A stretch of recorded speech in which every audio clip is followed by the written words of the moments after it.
Welcome to another line work training from Angle of Attack. We are doing the flows and we're working now on our flight deck prep, it's called. This is the receiving flow now. We've just done the originator or cold and dark. Now we're doing the flight deck prep. You would do this flow when you take the aircraft from another crew, or in this case when you're getting ready to fly it. After the originator is done, we've went and the aircraft is now aligned. The IRS system is aligned. You don't have to wait for that. You can just go right into the flow. So we'll start on the aft overhead panel, and at the leading edge devices we'll start that. This is the leading edge device panel, the annunciator panel. You're just going to test it. You're going to make sure the lights are on, and they are. And the next step here is to align the IRSs. Now, we've already done that, so we're going to omit that step because we've done this in the originator flow. If you've already done it, you don't have to worry about it. So we're going to leave those alone. No lights are on. It's a good thing. Inner surface inner foam is off, and then we're going to come up to the engine reverser lights and make sure they're off. Back down through the EECs, and the EECs are on, they're capped. There's the cap. They're not on the alternate mode. That's good. No lights are on. That's on the EECs, and that's good. Good indication. Crew oxygen is next, and it's like 1600 psi, so we're good to go. Passenger oxygen switch is capped on normal. No lights. Then we're going to come over and do the flight recorder test, and you're just going to flip that switch up and then flip the switch to test. The light should go off. The flight recorder is working normal. I'm going to go ahead and cap it. You're going to check now your clackers and your stall warning. Okay, good test on those. Then I'm going to slide down over here. We've got 3 geared green lights, and that's good. Dome light, you can just keep it off or on depending on your lighting. And this little light is really important. This is the PSEU. This light, if this was on, we'd have a non-dispatchable fault, which means that basically the aircraft would be grounded if that light is on. You definitely have to do some research in the MEL, and you'd have to call maintenance to come out and check the aircraft. So our next step in the flows, we're going to come and go to the main view of the cockpit, and we're going to reset the master caution. I'm going to drop the yoke for better viewing, and let's go ahead and look at the crew oxygen test, and we're just going to check the flow. Good flow there. We've got the yellow light. That's perfect. And then we're going to come to the CDU and enter present position. Now, we've already done this. Omit this step if you've already done the originator, and we've done that already, so we're going to omit that step. But if you were taking it from another crew, you would enter the present position right now after your alignment. After your IRS, you put to align on the switches. Then we're going to go to this panel, which is the lighting, and you're just going to verify, and you're going to check it. You're going to adjust the lighting as necessary or as needed in this case, and we are perfect. It's early morning, the light is on, so we're good to go. We have plenty of light in the cockpit. Then we're going to go over to the lights, the annunciator test, and we're going to go ahead and test the annunciators. Right now, what we're going to do is when we put that to test, we're checking everything. We're going to check the whole aircraft annunciations, all the lights, and make sure that they actually go on and illuminate. So we're going to go ahead and flip to test.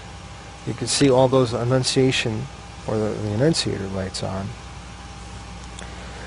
What we want to do is go all the way to the overhead panel. I've done a wide view on this one just to check all of our lights. You can, at a quick glance, you can see if all your lights are working, and in this case they are on the overhead. Then let's go to the MCP, or the mode control panel, and we'll check that and make sure that all those lights are on. And we can look at the FO side, but all these lights are looking good. The gear is looking good. And the captain's side is looking good as well. Good enunciation and good lights. They're all working well. Then the throttle quadrant is looking good. And the pedestal panel. Okay, great. Good check on those. Go ahead and flip the switch back to the normal position and go ahead and cancel your master caution. Alright, now we're going to go on the aft overhead, not on the aft overhead, excuse me, on the overhead panel. And what we're going to do now is called a waterfall flow. We're going to start from this top left, work straight down, then we're going to come up, work straight down, come up, work straight down, come up, straight down, and so forth all the way to the right. It's called a waterfall flow. Alright, so there's a optional flight control test that you can do on this panel. This is your flight controls panel. You can do that if you want to. And you're just making sure that you test, and you go ahead and energize the hydraulics. Before you do this, you have to make sure maintenance is clear before you do anything like this. So let's go ahead and cap these. The lights are off, and I'm going to show you. You're going to energize hydraulic pumps, A's and B's. Wait till the low pressure lights are off. You've got a fuel differential pressure. 2 low pressure lights are off, and let's go ahead and energize both switches. 2 good indications on standby rudder. Perfect. Back to cap. Lights are off. Pumps are off. Now you would want to clear maintenance before you even try to do that. Okay, because it could energize and it could cause a problem with flaps or whatever like that. Okay, so from this panel we're going to go ahead straight on down to the yaw damper. We'll kick it to on. Light is off. Navigation transfer switches. So you're going to make sure the VHF and nav radios are normal, IRS is normal, FMC is normal. And then the display switches, the source is auto and the control panel is normal back down here. Okay, once that is set, you're going to scroll down to the fuel panel, which is your fuel pumps. Make sure that the engine valve closed, the spar valve closed lights are off and dim, and these indications are correct and true. That's a good thing. Open up your crossfeed valve. You're going to check the crossfeed valve. The valve open light is now bright. It goes dim when it's open. And you're going to go ahead and close it. Perfect. Okay, good test on the fuel.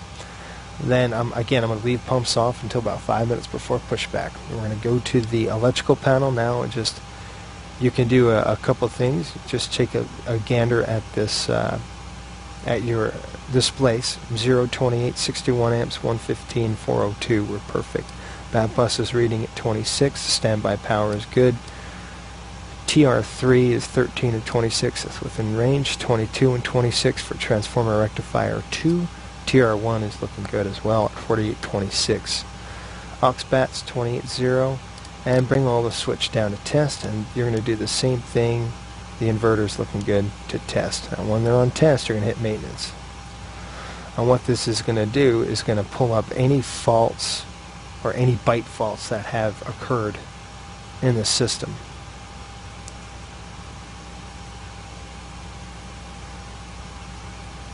Okay, no faults are stored, so we're good to go on that as well. Bring it back to ground power, and this can be back to battery. Okay, good check on those.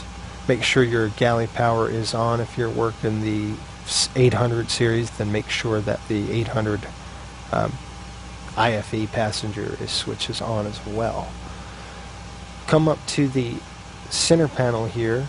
I know I said we're going to work down, but the next segment in this flow is the equipment cooling. Just make sure they're both on normal.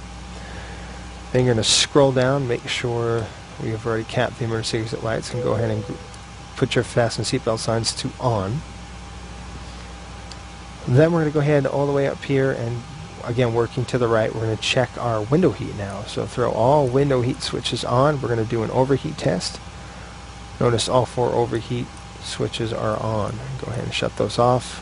Actually turn on your window heat now. Good. Check your probe heat by throwing both switches to the on position. Make sure the lights go out. Throw them back off. Same with the wing and engine anti-ice. Now, there's going to be a discrepancy in the switch and the lights. The lights are now open bright, which means that there's a disagreement between the switch and the valve, and that's a normal indication because there's no duct pressure. Okay, we have no bleed on, so the valves are not going to open. I just wanted to check the operation of the lights, and they work. Go ahead and throw both of those off. Now you can throw the A pumps off, B pumps on, low pressure light should go out, and it has. That's a normal flow here for the 7.3 on the ground. Notice the doors are open on the annunciations on the door annunciator panel. You're going to check our cabin altitude and pressurization. I've got 0 differential pressure, and I've got about 4,000, maybe 2,000. Cabin altitude is reading about, it's a little less than that. Yeah, our cabin altitude is reading about 2,000 feet. That's airport elevation. You should read that right here in this little needle here. This is our cabin altitude, and this big needle is our cabin differential pressure. So we're 0 differential pressure, 2,000 feet above field elevation, so we're good to go. Above sea level, excuse me. Cabin rate of climb is at 0. That's a good indication there. Then go up to the selector here. Passenger cabin's pretty cold, so again, you can select them warm. It's coming from the, see how both the air mix flows are hot? They're driven hot right now. And the outside air is going to take care of that. It goes right into the mix manifold.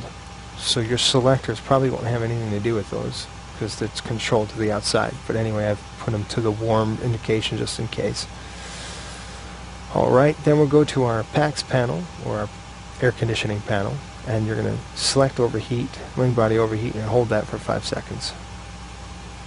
Both wing body overheat lights are on, and we should have we have a master caution indication, and let's just, yep. Okay, reset the master caution, we're still good.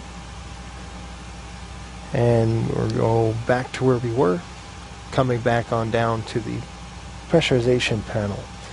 You're going to set your cruise altitude in this window. You're going to set your landing altitude in this window. You're going to make sure that all lights are off here, and you're